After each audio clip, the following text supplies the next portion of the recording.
Друзья, всем привет! Сегодня будет ролик посвящен корейцу, именно Hyundai Solaris.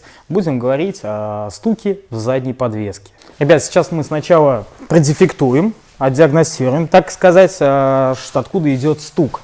И затем я расскажу, как его устранить минимальными затратами. Кстати, вся эта видеоинструкция подойдет на Kia Rio 3. Ну, тот же Solaris, только со значком Kia.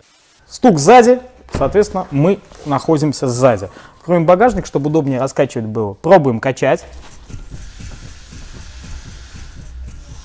И слышим характерный отчетливый стук. Чтобы его четче локализовать, достаточно прям вот что-нибудь постелить на пол, опереться на колено и заглянуть вот так вниз. Мы сейчас покажем камерой, а вы посмотрите глазами. Так, ребят, вот мы прекрасно видим, что салимблок полностью отслоился от амортизатора, его разбило, и он там просто гуляет при любой раскачке автомобиля. И мы слышим характерный стук. На левой стороне абсолютно аналогичная ситуация. Естественно, первое, что вы подумаете и что вам скажут в сервисе, это замена задних амортизаторов. Но амортизаторы у нас в отличном состоянии. Они работают замечательно. И если вот вы сейчас посмотрите, например, цену оригинальных амортизаторов задних, то можно просто ужаснуться. Ребят, но есть отличная новость у наших корешей из компании Фейстрок. Есть вот такие замечательные ремонтные салимблоки на амортизаторы. И еще плюшка, пыльники тоже имеются в наличии. Здесь пыльники тоже часто рвет. Мы на самом деле уже давно устанавливаем салимблоки, и все, что связано с резиной, именно компания Фейстрок, это реально натуральный каучук из Таиланда. Много куда ставим, на различные марки и модели автомобилей, салимблоки, от салимблоков рычагов, кончая салимблоками задней балки. И вообще все, что связано с резиной Фейстрока, реально на высоте. Ссылочки будут обязательно в описании. Ну а мы приступаем к замене салимблока, какие оправки понадобятся и как вообще это выглядит, как это должно выглядеть. Поэтому погнали! Давайте начнем с того, что нам потребуется для замены. Колесная головка, в нашем случае 21. Головка на 19, вороток или трещотка, плоская отвертка. Самое главное, салимблоки от компании Фейстрока для задних амортизаторов и также пыльник на задний амортизатор. Друзья, еще нужны оправки, но о размере оправок посмотрите по таймингу ролика.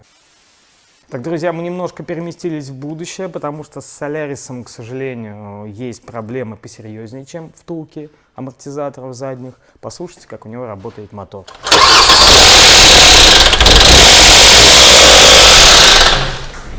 На самом деле там сломало успокоитель цепи, прям пополам он сломался. По какой-то причине, нам неизвестной, разбираться будем позже. И там сейчас не имеет смысла менять втулки в амортизаторах, надо сначала разобраться с мотором, чтобы он работал. Я думаю, это целесообразно. Поэтому мы решили взять другой Солярис, где мотор работает нормально, и показать на его примере всю процедуру по замене втулок. Так, ребят, мы уже сняли колесо, соответственно, зачищаем грани у болта, чтобы к верхнему был доступ, болт крепления амортизатора, и зачищаем шпильку и гайку нижнюю крепления амортизатора. Ну, естественно, вся эта процедура без химии никуда не годится. Далее поддомкрачиваем немного пружину. И вот, кстати, друзья, в момент поддомкрачивания можно разглядеть, что вашему салимблоку пришел конец. Видим, что салимблок там ходит. Вот сейчас я поддомкратил, опускаю. Видно, что втулка салимблока ходит достаточно прилично. То есть салимблок внутри амортизатора разбит и гуляет. Ну и когда мы поддомкратили, берем головку на 19, раскручиваем верхний болт. Да, друзья, он не всегда так радужно выходит. Длина у него большая, хоть он и оцинкован, иногда он прикипает внутри втулки салимблока так, что это занимает гораздо больше времени. Чтобы в будущем он также всегда выкручивался, обязательно используем алюминиевую смазку. Сразу покрываем алюминиевой смазкой болт и даем ей немного просохнуть. Раскручиваем нижнюю гайку на 19. Далее вытаскиваем шпильку. Она обработана медной смазкой. И вышло легко. И далее с помощью плоской отвертки вот немного раскачали и демонтировали амортизатор. Ребят, теперь еще раз ключевой момент. Если у вас амортизатор в отличном состоянии, но втулки, как в нашем случае, изношены, либо вам его неправильно когда-то установили, может быть, затянули не под нагрузкой, как многие думают, а что такого, затяжка только под нагрузкой. Соответственно, саленблок сворачивает и его разбивает внутри. Только на оригинальный исправный амортизатор. Я вам рекомендую закупить саленблоки компании Феистрок, которые идеально подойдут и встанут в ваш амортизатор, к которому еще работать и работать долгие годы. Только саленблоки Феистрока подходят на оригинальный амортизатор. Если у вас стоят амортизаторы аналоговые какие-то, нужно все проверять. Потому что зачастую аналоговые амортизаторы делают свои размеры саленблоков, и саленблоки Феистрок у вас могут просто не встать, потому что когда-то вы поставили аналоговый аморт. Также у Феистрока представлен пыльник амортизатора. В случае, если на вашем амортизаторе пыльник хотя бы небольшие нарекания вызывает, обязательно к замене. Так что, ребята, у компании Феистрок есть полный ремкомплект на ваши задние амортизаторы. Hyundai Solaris, Kia Rio, ну не только на корейцев есть у Феистрока саленблоки, мы их ставим и на Renault, и на Ладу. То есть смотрите на сайте, у них проверяйте и подбирайте по ссылочке в описании саленблоки на свой автомобиль. Ну а мы продолжаем. Так, ребят, сейчас, конечно, перед началом работ мы замоем амортизатор и пыльник. Во-первых, чтобы работать в чистоте. Во-вторых, чтобы проверить, что пыльник у нас целый. Так, ребят, мы помыли амортизатор, он готов у нас к работе, так сказать, к замене. Обратите внимание, что саленблоки разные, верхний и нижний. У нас окончание 10К4072 это нижний. 10К4071 это будет верхний саленблок. Пожалуйста, не путайте их местами, иначе потом придется перепрессовывать. Ребят, вот что мне нравится. Офигенное исполнение саленблока, очень хорошая припайка к втулке металлической. Это, кстати, натуральный каучук из Таиланда. Вот так выглядит нижний саленблок с чашкой под балку. Все как положено. Сравним на всякий случай. Угу. Чудесно. И верхний саленблок, соответственно. Сразу примерим. Видим тоже хорошую подпайку. Вообще у саленблока даже нет шанса отслоиться от втулки. Прикидываем. Угу. Чудесно. Друзья, амортизатор отмыт, все готово. Саленблоки подготовлены. И сейчас небольшое отвлечение по поводу размеров оправок. На самом деле заводом как бы не предусмотрена замена саленблоков, поэтому нормальной оправки купить нельзя. Все подбираем по размеру. Вот у меня будет 36 миллиметров внутренняя обойма, 42 миллиметра наружная. Ее я буду вкладывать в нижний саленблок вот сюда. То есть вот так она у меня встанет, соответственно, сюда я буду давить, если, конечно, длины хватит. Поэтому не пугайтесь, если оправки будут выглядеть у меня некрасиво. Подбираем просто по образцу. Вот каленая головка, вот таким образом будем давить. Ничего там смертельного нет. Саленблок разбит, выйдет отсюда легко. Только длины может не хватить. Ну, сейчас проверим. Так, попробуем сначала в тисках. В принципе, идет очень легко. Вот можно видеть, как саленблок разъело. Очень красиво. Ну, а дальше просто можно зажать втулку тисками и извлечь из амортизатора. Ребят, вот так превращается саленблок из рабочего в нерабочий. Как вы видите, сюда попадает песок, вода. Естественно, это все затирается и приходит в негодность. Ладно, нам сейчас нужно здесь все зачистить, убрать полностью песок весь, влагу. Так, ребят, в идеале, конечно, чтобы правильно запрессовать этот саленблок, не повредив его, нам нужно некую конусную оправку. Но, как правило, мало у кого она имеется, и мы сейчас прям с вами на глазах попробуем запрессовать этот саленблок без применения смазки. То есть даже силиконом и мылом не будем мазать. Проверим, насколько саленблок Феистрока шикарен и войдет ли он туда у нас без смазки, так как наличие любой смазки предполагает, что саленблок, возможно, у вас свернется. Итак, вставляем вот этой стороной внутрь, вставляем сюда нашу оправку. Та же оправка, которую мы выпрессовывали. Немного напрягаем саленблок. И вот таким пластиковой лопаткой я начинаю заправлять саленблок внутрь амортизатора. Как вы видите, у меня это очень успешно получается.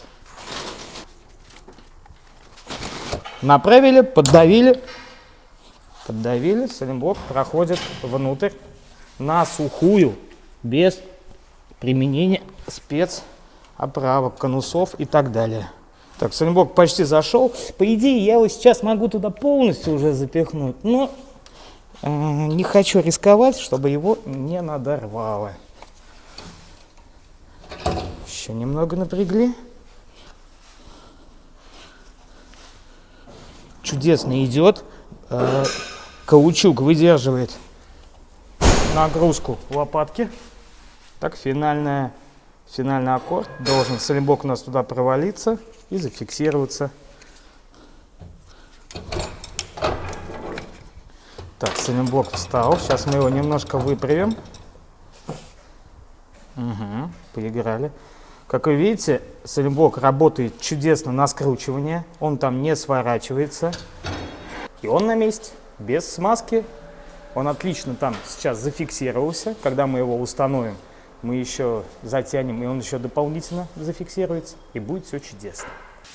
Приступим к верхнему саленблоку. Ребят, еще раз хочу сказать, что замена не предусмотрена. В принципе, оправки подбираем, какие подойдут. Даже самопальные. Вот это у нас поршень суппорта. Только его подобрал. Внутренний диаметр 38, 39. Наружный диаметр оправки 50. Но глубина, чтобы туда проваливался легко саленблок всей длиной. Напрягаем саленблок. Он немного, как вы видите, длины не хватает, чтобы саленблок стронулся с места. Поэтому удлиняем все той же головкой. Удлиняем втулку и выдавливаем. Здесь у нас имеются буртики. Здесь тоже у нас песок. И почему приходится усилия прилагать? Потому что здесь имеется бурт, который как бы не дает саленблоку вылезти из амортизатора. Видим износ саленблока, где у нас в нижней части. Удар по низу. В некоторых случаях отрывает центральную втулку от самого саленблока. Но здесь просто попадала вода и разбила наружную часть. Так, зачистим остатки грязи, земли, которая там уже скопилась, песок. И по той же схеме начинаем запрессовку, как мы делали и с нижним. Также пробуем на сухую. Направления у саленблока нет. Только вверх-вниз. Только вверх-вниз. Слегка напрягаем и начинаем заправлять его. Как вы видите, каучук из Таиланда выдерживает нагрузку. Переходит борт, когда я его поддавливаю. И так делаем по всему кругу. Естественно, все нужно с умом делать. Если мы сейчас передавим саленблок, то его может порвать об крайнюю кромку. Если все делать потихоньку, не торопясь, заправляя, то, как вы видите, без смазки саленблок входит туда чудесно. Так, мы почти внедрили саленблок. Все, дальше саленблок у нас заходит сам. Сейчас он пройдет кромку. Саленблок сейчас пройдет кромку, и нам нужно, чтобы он туда заправился. Поэтому немного мы его передавим. Ага. Проверим. Здесь он выглядит чудесно. Давайте попробуем вернуть немножко центр, чтобы, так сказать, упаковать саленблок в его нулевое положение.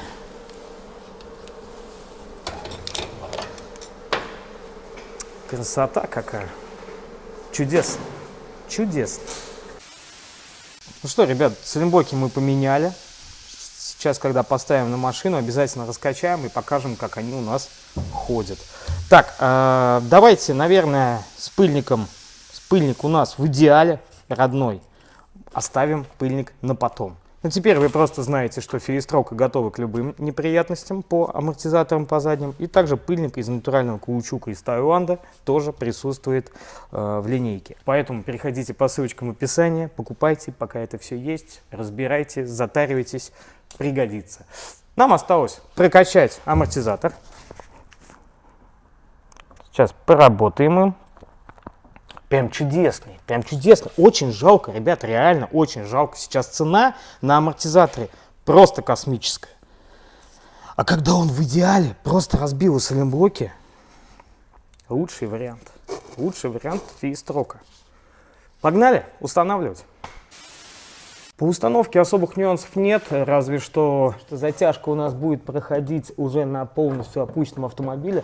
Кстати, вот Цилимблок идеально встал, просто идеально по ширине уха крепления. Так, теперь смотрим низ, как у нас низ заправится. Четко, просто четко. Так, все наживляем по максимуму, насколько возможно это крутить вручную. Наживляем, но не затягиваем. Ребят, потому что на самом деле, ни один цилимблок не выдержит, если вы затянете на разгруженной подвеске и затем будете эксплуатировать. Цилимблоки прокрутит и порвет моментально. Вешаем колесо, опускаем автомобиль. Ребят, теперь немножко раскачаем. Слышим характерный стук. Это говорит о том, что амортизатор у меня не затянут, как и положено. Так, и скажу честно, на Соляре крайне неудобно подтягивать именно верхний болт крепления амортизатора, потому что там рядом колесо, поэтому можно прибегнуть к варианту, например, снятые задние колеса. Я хочу сейчас просто на примере одной стороны показывал, сейчас раскачаем, покажем, как слева, когда цилимблоки порваны, как это стучит. Поэтому по одной стороне делаю, опускаю. Оба колеса сняты, мы под балку просто подкладываем какие-нибудь упоры, опускаем автомобиль полностью, но тогда все равно у вас может быть крен не тот, понимаете, нагрузка не та все равно на пружины. Но этот вариант нормальный, конечно, в идеале, когда автомобиль стоит на земле, постоял, отстоялся и затягиваем. Этим я сейчас и займусь. Пока подожмем, потом опять будем поднимать, чтобы уже протянуть моментум. У нас поменена правая сторона, я все там протянул, оба болта крепления. Сейчас мы залезем под машину и снимем вам, как отрабатывает амортизатор справа. И для сравнения слева, где цилимблоки у нас еще не поменены. Итак, вот мы с правой стороны раскачиваем. Ну и теперь левая. Друзья, на сегодня все. Благодарю вас всех за внимание. Вы видели, что в принципе процедура достаточно простая. То есть по оправкам там буквально 2 размера вам надо и тиски. Я думаю, это можно во многих гаражах найти. Поэтому инструкция по замене у вас уже есть. Можете менять сами. В силу того, что амортизаторы, еще раз повторюсь, задние амортизаторы оригинальные на сегодняшний день вообще неприподъемная цена. В этом нам помогает компания Фейстрока, за это им огромный жирный лайк. Очень круто, что есть такие компании, которые делают ремкомплекты даже на амортизаторы. Скоро будет на Рено. Очень ждем. Всем пока.